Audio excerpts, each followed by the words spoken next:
Հիմա տեսեք, ես արդեն ուզում եմ անցնեմ մեր փորձակնությունների։ Մեր փորձակնությունների այս պահի բազմաթիվ դրանք մոտ 5-ն են, որոնք որ ուղարկվել նշանակվել են, դրանցից այս պահին մենք ստացել ենք 3 պետություններից։ Առաջինը Այդ եմ ասում, Չեռնոգորիայից, Ռուսաստանի Դաշնությունից եւ Սերբիայից։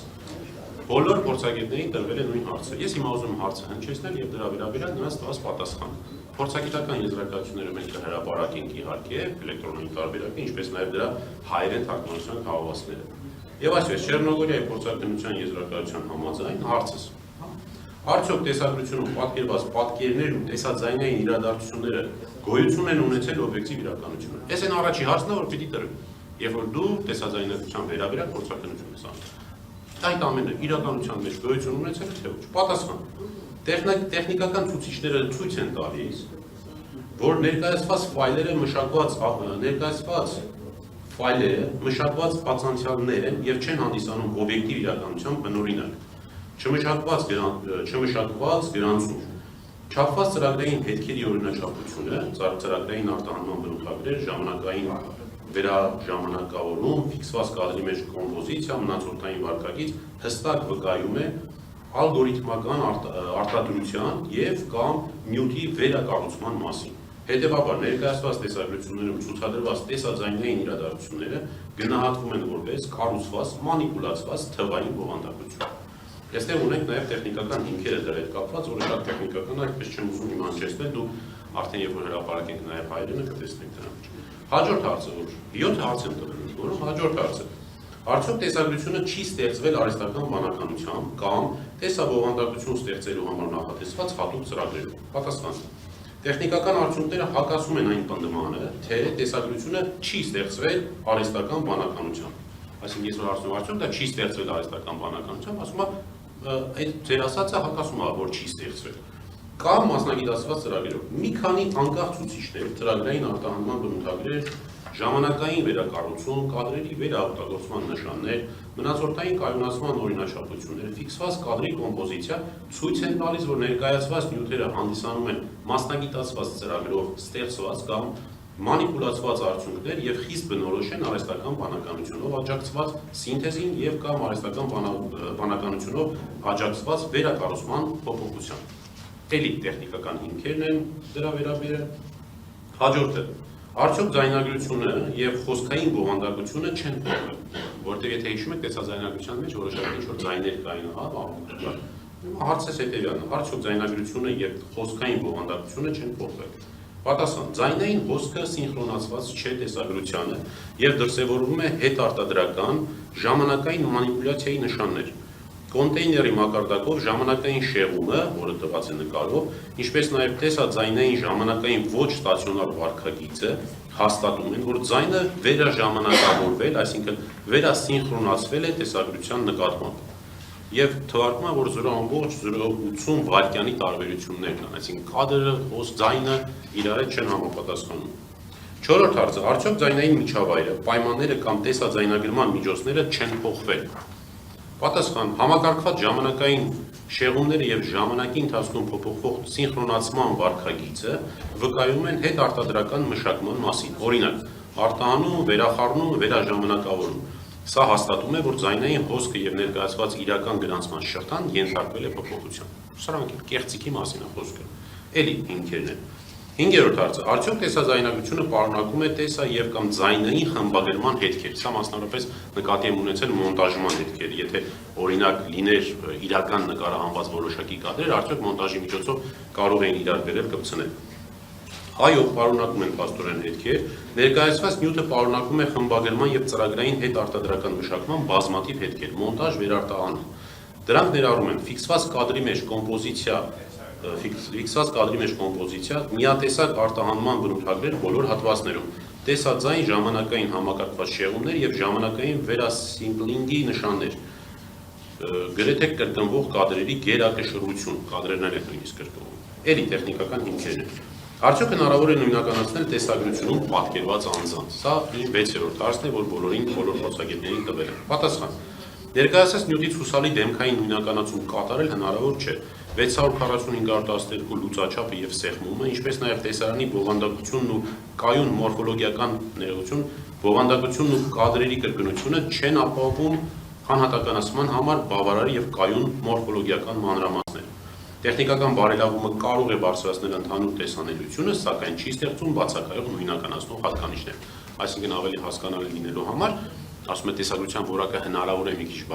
լավացնել, բայց այնուամենայնիվ անհատականացնող այն նշանները, որի միջոցով հնարավոր կդառնար անձին նույնականացնել, դրանք վերականգնել հնարավոր չի։ Եվ վերջին 7-րդ հարցը. արդյոք միջավայրի եւ տեսանելի օբյեկտների երկրաչափական չափերի վերությունը ցույց է տալիս, որ նկարահանումը կատարվել է նախապես կառուցված հատուկ ստուդիայում կամ դեկորացիա տարածքում։ Սրա նպատակն է, որ հնարավոր է դերասանների օրինակ օգնությամբ այդ նկարահանումը տեղի ունեցած լիներ, այնտեղ ինչ որ այսպես պավիլյոն ստեղծեին, սերիալ նկարեին, կինոներ ինչպես են նկարում, փորձել են բոլոր հարցերի պատասխանները ստանալ, որ բոլոր անկյուններից ունենանք հնարավոր կեղծիք է, թե կեղծիք չի։ Հարցից պատասխանը.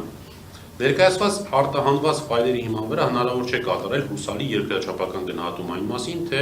տեսարանը ստեղծվել է հատուկ նկարահանման համար կառուցված միջավայրում, ստուդիայում կամ դեկորացիա։ Սահմանափակ լուծաչափը սեղմում եւ մի շարք հատվածներում ակտիվ պատկերի փոքրացված տարածքը սահմանափակում են ճշգրիտ երկրաչափական չափումների հնարավորությունը, մասշտաբ, հողմային չափեր, խորքային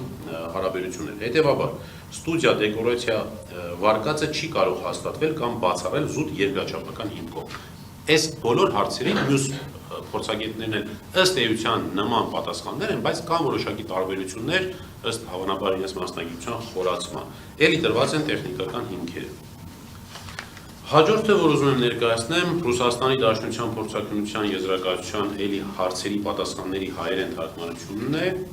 եւ հետեւաբար նույն հարցերն են։ Արդյոք տեսագրությունում արձանագրված պատկերներն ու տեսաձայնային իրադարձությունները գոյություն են ունեցել օբյեկտիվ իրականությունում։ Ես հիմա քանի որ հարցերը կրկնվում են, հարցերը չեմ կարդա, միանգամից արագ ներկայացնեմ դրանց պատասխանները։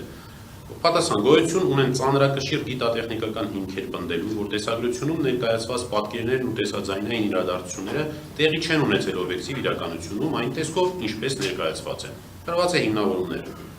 Երկրորդ հարցի պատասխանը, մասնավորապես այստեղ այոյով ասում հարցը նորից կարդամ, արդյոք տեսագրությունը ստեղծվել է արհեստական բանականության կամ հատուկ ծրագրային ապահովման կիրառմամբ։ Պատասխան այո, տեսագրությունը պարունակում է նշանների համակցություն, որը վկայում է արհեստական բանականության տեխնոլոգիաների եւ հատուկ ծրագրային ապահովման կիրառմամբ ստեղծման մասին։ Էլի հիմնավորումները կան։ Արդյոք ձայնագրությունը խոսքային հատվածը ենթարկվել է փոփոխության, պատասխան այո, ձայնային հոսքը ենթարկվել է էական վերամշակման կամ ամբողջական սինթեզի։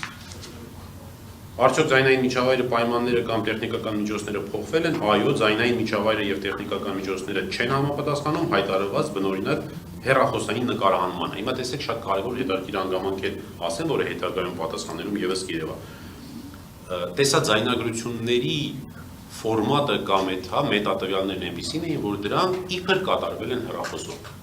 Այսինքն կեղծիքի մանիպուլյացիայի ծավալը այնքան մեծ էր, որ անգամ այդ ֆայլերի մեջ մետատվյալները խոսում էին այն մասին, որ իբր դա տեսանկարանում կատարվել է հեռախոսով։ Բայց խորքային վերլուծությունը ցույց տվեց, որ հեռախոսի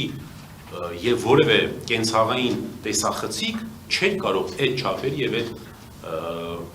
լուծաչափի, իրենք այդպես են ասել, համապատասխան նկարահանում իրականացվել։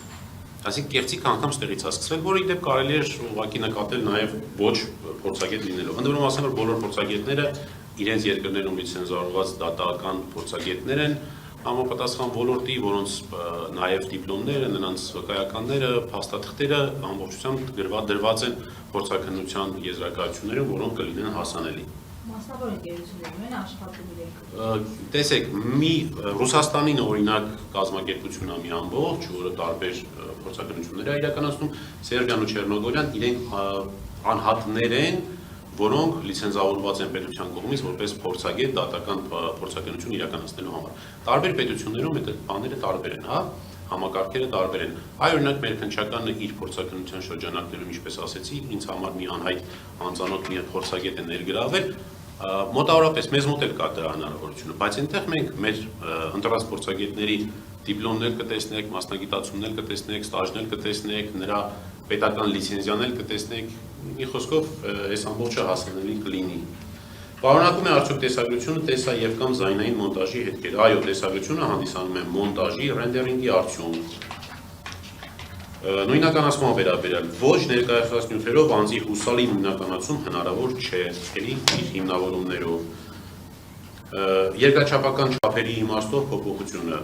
ցույց տալիս է արդյոք երկրաչափական վերլությունը, որ նկարահանումը կատարվել է նախապես կառուցված միջավայրում։ Ուրեմն ըստ պատասխանի այո, վերլությունը վկայում է նյութի ստեղծման մասին նախապես կառուցված վիրտուալ միջավայրում։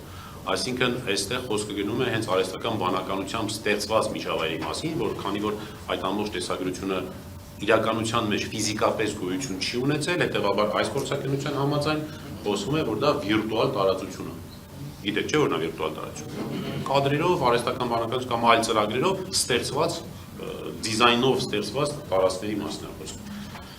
Եվ եզրակացություն վերջնական, ես Ռուսաստանի Դաշնության մասով, համակողմանի վերլության հիման վրա մասնագետը հանգում է հետևյալ կատեգորիկ եզրակացությանը։ Ուսումնասիրված 5 ֆայլերը չեն հանդիսանում բնօրինակ տեսազայնագրություն, ստեղծված գրանցող սարքով օբյեկտիվ իրականության պայմաններ։ Գրանցող սարքով ռուսերենը մի քիչ ավելի վանա դառել է իրանց գրածով, նկատի ունի, որ անմիջապես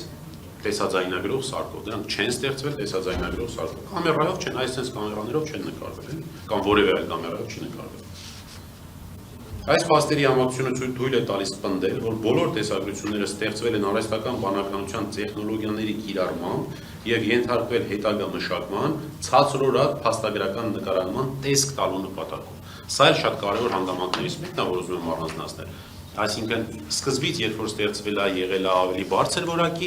եւ հետո որպեսզի տպավորություն թողնվի թե տեսագրությունները իրականում վատ կամերայով կամ վատ որակի արված տեսագրություններ են, արհեստականորեն հնեցվել է կադրը։ Տեխնիկական մի քիչ երևի օգտագործեցի, ուղղակի հնեցում են արել կադրը, տենց են ասում։ Որակը գցել։ Որակազերկել են։ Սերբիայի փորձակնության եզրակացությունը էլի նույն հարցերն են, պատասխան առաջին հարցի ներկայացված ֆայլերի եւ հասանելի մետատվյալների քննության հիման վրա հնարավոր է հիմնավորված պնդումանը,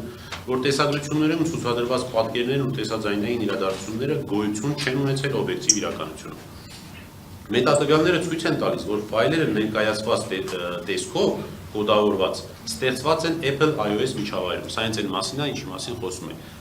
Տվյալները ցույց են տալիս, թե իբր դա Apple-ով է նկարած, հա, Apple հեռախոսներով է նկարած։ Քանի որ տեսագրությունները իրական չեն, այսինքն չեն նկարահանվել տեսախցիկով, առկա է հիմնավոր պնդում, որ դրանք փոփոխվել կամ արհեստականորեն ստեղծվել են համակարգչային ծրագրային ապահովմամբ, ներառյալ հնարավոր է նաև արհեստական բանականության կիրառմամբ աշխատող ծրագրերում։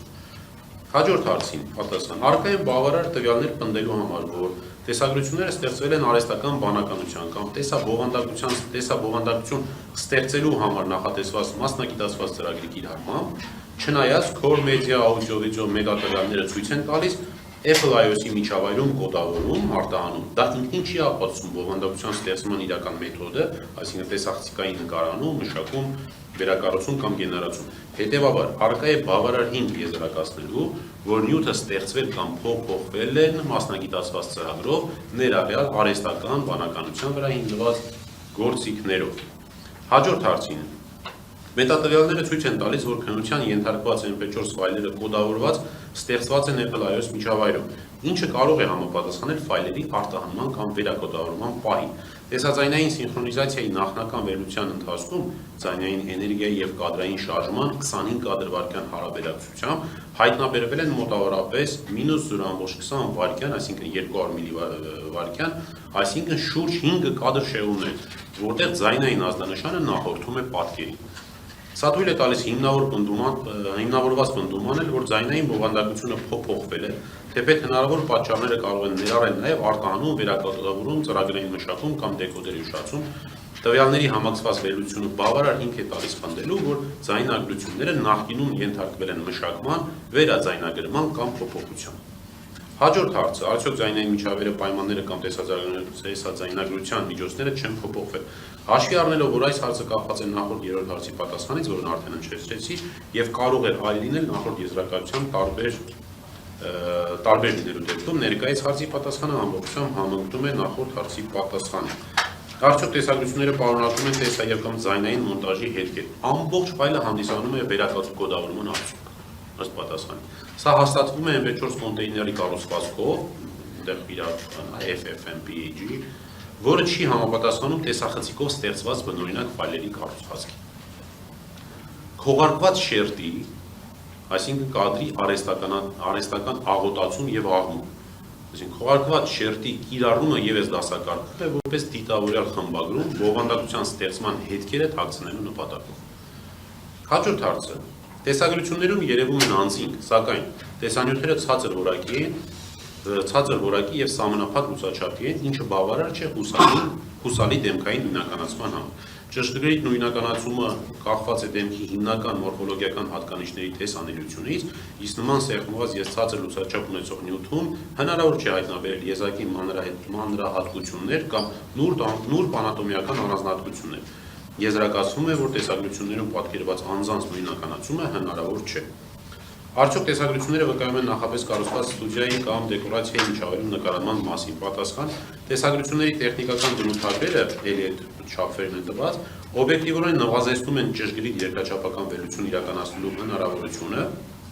մասշտաբ, հեռանկարային հարաբերություն, հողմային չափեր, խորքային հարաբերություններ, հատկապես այն դեպքում, երբ կադրերում բացակայում են հայտնի չափերով հուսալի հողմային օբյեկտներ։